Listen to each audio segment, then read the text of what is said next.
You know that something is important when there is more than one name for it. Famously, the Inuits have more than 50 words for snow. And the Sicilians have at least 11 words for chard. While the Inuits need those words to tell apart different types of snow, the Sicilians use them all just to describe a chard. Probably they couldn't find an agreement.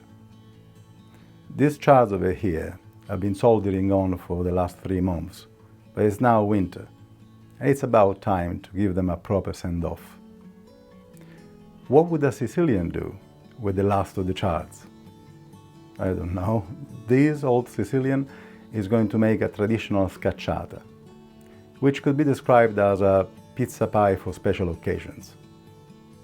Stay with me and I will tell you what it is and how to make it. My name is Davide and this is Casa Calvo.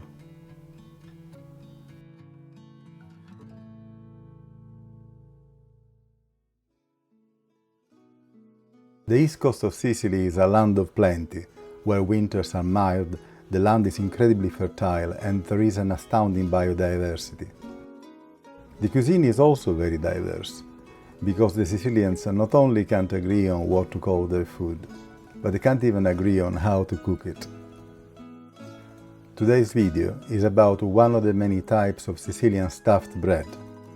I will be cooking a scacciata or schiacciata, we can't agree on the spelling, which is the local queen of the festive peasant food. During winter, if friends or family are gathering in someone's house, a typical question would be, chi porta la scacciata? Who is bringing the scacciata? It's simple food, made with a few quality ingredients, which has been a staple dish on Sicilian tables for at least 2.5 centuries. Allegedly, it rose to fame in 1763, when a local prince added it to the menu of his Christmas festivities. Before getting busy with the recipe, I need to go all the way to the next room and get some chards. All the ingredients for the scacciata can be easily found in most supermarkets, except for the tuma, a very young unsalted pecorino with a creamy texture, which I often replace with a less exotic pizza mozzarella.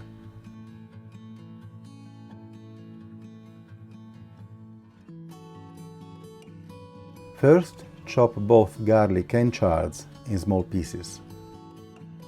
If you can't find any chards, you can replace them with fresh spinach. It's not the same, but it has a similar texture and it cooks more or less in the same time. Now it's the turn of the chili pepper. This one is a homegrown de Cayenne. Those who don't like spicy food may forgo the chili, but I really recommend adding a few berries of black peppercorn for the aroma. If even black peppercorn is too spicy for you, try white peppercorn instead. Black and white peppercorn are the same berry, but white peppercorns are soaked in water to remove the skins, which makes the flavor milder and more rounded. Turn on your stove on a medium heat and warm up the pan. It's a good idea to have your ingredients at the ready before you start cooking, otherwise you may end up burning the garlic while looking for tomatoes. I know it because I've done it several times myself. Remember, the garlic only needs 1 or 2 minutes and it should turn gold, not brown. If it does turn brown, it's better to throw it away and start again. Once the garlic is ready, we can add the chopped tomatoes. These are from a tin, which is absolutely fine, as long as they are sorted carefully. Look for canned tomatoes with no added seasoning except salt. Also, check whether they are prepared using additives or preservatives. There is no real need for them, because canned tomatoes last up to 18 months anyway. Mix all the ingredients and cover the pan with a lid. Wilting the chards takes less than 5 minutes, so you may want to keep an eye on the pan while you're grating the cheese. This is Grana Padano. It's similar to Parmesan but younger and creamier. Grana Padano is often used in cooking, while the more aristocratic Parmesan, or Parmigiano Reggiano as we call it, is often used as a topping or enjoyed on its own. possibly with a side of grapes and walnuts. Turn off the stove and stir the cheese until fully blended. At this point, the scent of this concoction is everywhere in your kitchen, and it takes a lot of goodwill to resist the temptation of simply dipping some bread in it and forget about the scacciata. But if you can summon sufficient willpower, now it will be the time to let this beauty rest and cool down until firm and completely cold.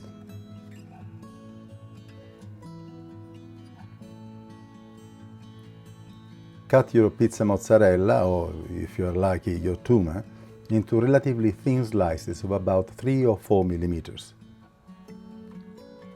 And now, finally, it's dough time. This is pizza dough, and you will need 2 pieces. Each piece should weigh approximately 400 grams.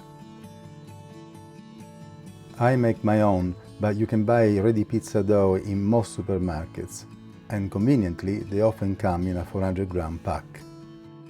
You need to make 2 round shapes, one approximately 30 centimeters wide, which is a bit less than 12 inches, if imperial measurements are your thing, and the other one as thin and wide as you can make it without breaking it.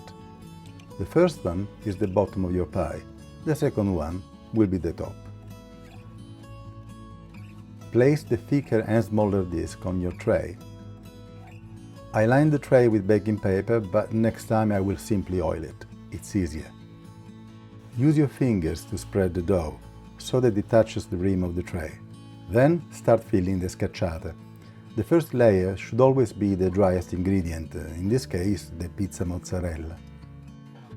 I know that's a lot of cheese, but this is unapologetically party food and should not be your choice if you're trying to squeeze yourself back in a pair of old trousers. The chard concoction is now completely cold and we can add it to the scacciata. Note that all the juices have been absorbed. Since it's winter and our swimming costumes will not see us for a while, let's add more cheese. Don't worry, that's the last layer. And the filling is done. At last, we can close the scacciata. As you can plainly see, I'm not a particularly refined cook, but this is a rustic dish, so my skills will suffice. Let's cover the pie with a wider, thinner disc. Unsurprisingly, the Sicilians can't agree on how to seal the scacciata. Some of us twist the border to make a rim, like in the Cornish pasties. As for me, I had to contact my sister to ask what is our official family policy.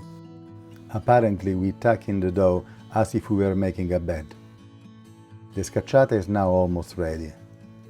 It needs a little score and optionally an egg wash, just for the color. Preheat your oven at 240 degrees Celsius. Put the scacciata in the oven. Wait for 45 very long minutes. And that's it. Your scacciata is ready. I'm now brushing it with olive oil and I wish you could smell it. Let it cool down for 15 minutes and it's ready to serve.